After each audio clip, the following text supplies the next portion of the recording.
Hello everyone, my name is V from the Lavender Lab, and welcome back to another NR format pack review, where today we are going to be taking a look at Aerial Superiority, the brand new pack to Yu-Gi-Oh! Master Duel. And if you don't know what the NR format is, you scroll down a little bit, we only play with the cheap cards. And today, there are a lot of cards to go through, and there's a lot of potential in a lot of them, and some of them not so much. But that will be figured out momentarily.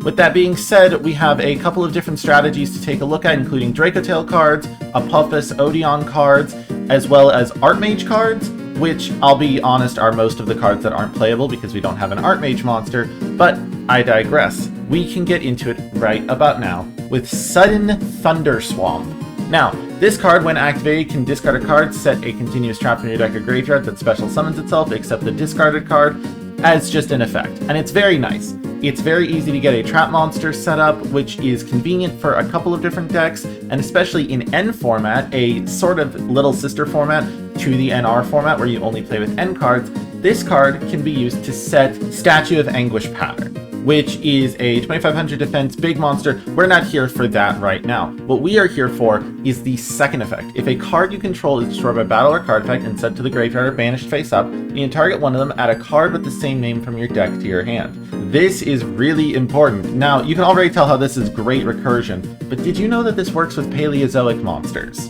That's right, the premier back row trap monsters in the NR format are able to work with Sudden Thunderswamp. They cannot be set because they are all normal traps that summon themselves, not continuous. However, if as a monster they are destroyed, they will get banished face up, which can then allow Sudden Thunderswamp to hop in there, activate its effect, and get another copy. This can be really good for cards like Deinamiscus, Morella, different Paleos all around, and can be really useful as a resource grind in back row decks like that. Next, we have a couple of other Odeon cards, including Verdict of Anubis. This card basically just reads, if your opponent activates a spell trap card and you have 3 or more other spell traps, not including this one, you can negate the activation, destroy that card, and then we can't do anything else because we don't have Temple of the Kings. It's a nice card, very good in back row heavy decks, but outside of that, very simple. Defense of the Temple. Fusion summon an Earth Fusion monster from your X deck using monsters from your hand or field, and since we don't have Temple of the Kings, this is just worse polymerization. Merciless Scorpion of Circuit. Cannot be normal summon or set, must first be special summoned by banishing a level 10 or higher monster from your hand or deck while you control Temple of the Kings. We do not have Temple of the Kings. We cannot summon this card. We move on now to the Dracotail section, where we have Dracotail Horn, Sting, and Flame, all as generic back row. Dracotail Horn bounces an attack position monster and then can place a Dracotail card from grave or banishment on the bottom of the deck and draw a card. Dracotail Sting is a banish of a monster and or spell trap in your opponent's graveyard, and then the same draw effect. And finally, Dracotail Flame is a spell negate, which all 3 of these are generically usable. Flame is definitely the worst of the 3, but all of them can be used in a sort of resource looping back row package as an alternative to just playing generic back row. It's rather interesting, especially when you get into the Dracotail monsters, Pan and Urgula. In a lot of fusion decks now, to make Magnum the reliever, Pan especially because it can pop a monster when it's used as material for a fusion summon while setting a Dracotail spell trap, can be used as the material in the hand to make Magnum the reliever, which is really nice. It's a lot of value very quickly, and so you can even use the graveyard effect. Pan definitely has the better set of effects. It's a monster pop. It has an actually usable graveyard effect because we only have Dragon Dracotails, and Dracotail Urgula, which pops a spell trap when it's used as fusion material, takes a backseat to its parallel in Pan, but Pan is a very high value card for making Magnum the reliever, specifically because there's not a whole lot of other stuff it can be used for.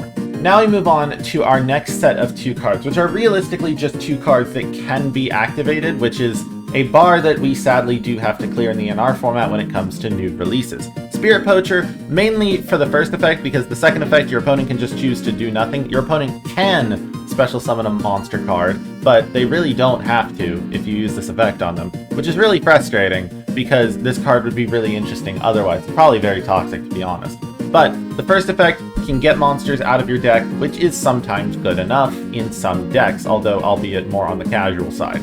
Thea Realize Overdrive We do not have Media Superior in this format, but the Graveyard effect is half of an Exceed the Line, and if you don't know what I mean by that, you can declare a level from 1 to 10 and target a monster you control and it becomes that level. That requires this card getting into the graveyard. Unfortunately, the 3 Archmage cards we got are not activatable at all, because we do not have any Archmage cards. We also have a Winged Dragon of Ra card that is completely inactivatable because, of course, we do not have the Winged Dragon of Ra.